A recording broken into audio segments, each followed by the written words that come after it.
ya hore nna le lena re kwana la mathomo batho ba mo South Africa ba tla makala ka hore o na le tše dintši tše re kwaneng ka tšona le tša go fitha le gana mo leemeng re kwana ka tšona yalo ele ka re mathomo re kwana ba re ba bona di thomile di-politician a di bolele nnete. President, a bona fiscal problem. Auditor General of South Africa says 406 billion is being spent on corruption and irregular spending. If you redirect that money, you give us the best health facilities. There is no shortage of human capital. Bana ba borena ba tletse di strata, di doctor di amacha, ba apere di gown ba ra bana mebereko. And therefore ever rena le fiscal problem ya ba patel. Eba ka mokgomo because tšhelete shi e gona. We need to stop corruption and redirect this money and invest in our proper public health system. So Thank one you, of the things we have put Malema, forward your is the time has bill expired. on insourcing to deal with this problem. I hope the President will support us to pass a bill on insourcing of all government workers who are temporary workers. Thank Honourable you. Malema. Honourable President.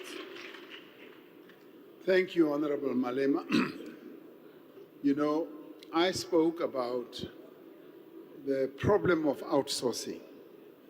And when I heard you speak about it, I said, oh, Malema is agreeing with me now.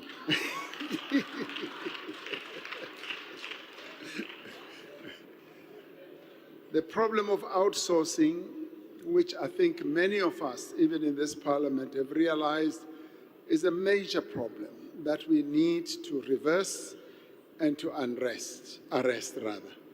We've tended to, and arrest I think, we have tended to outsource so many functions that should belong in the hospital, functions that should belong in the department.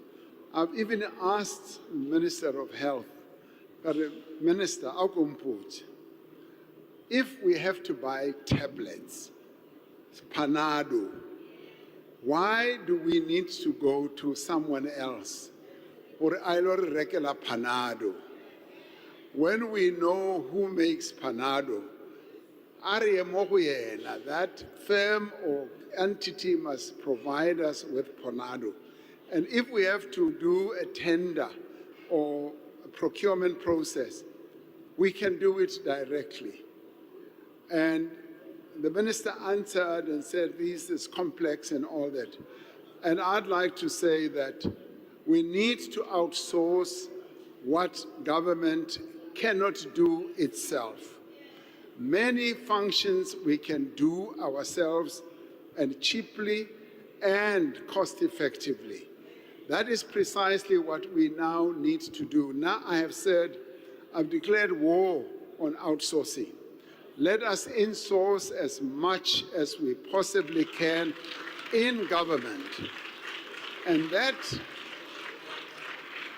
you know, the benefit of that is that it increases the capacity of government.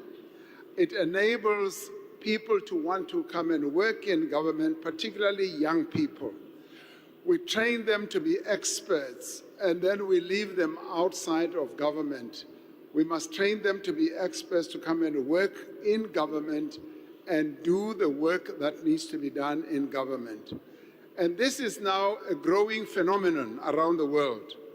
Many governments are realizing that insourcing is far better. There is a book written by Professor Mariana Mazzucato who reports that the US and the UK outsourced their functions during COVID, and they lost a lot of money.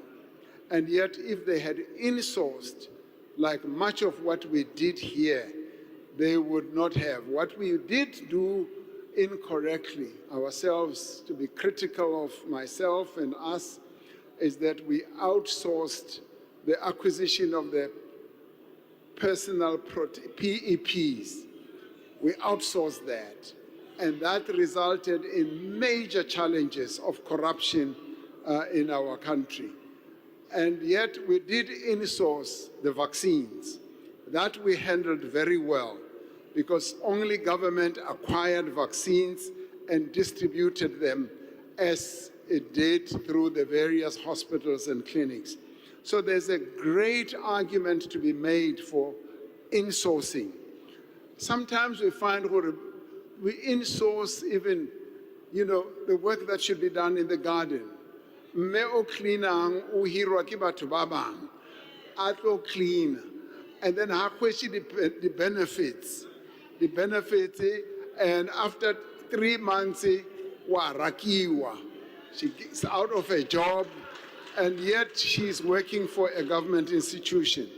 We do need to give respect to our people by giving them decent jobs.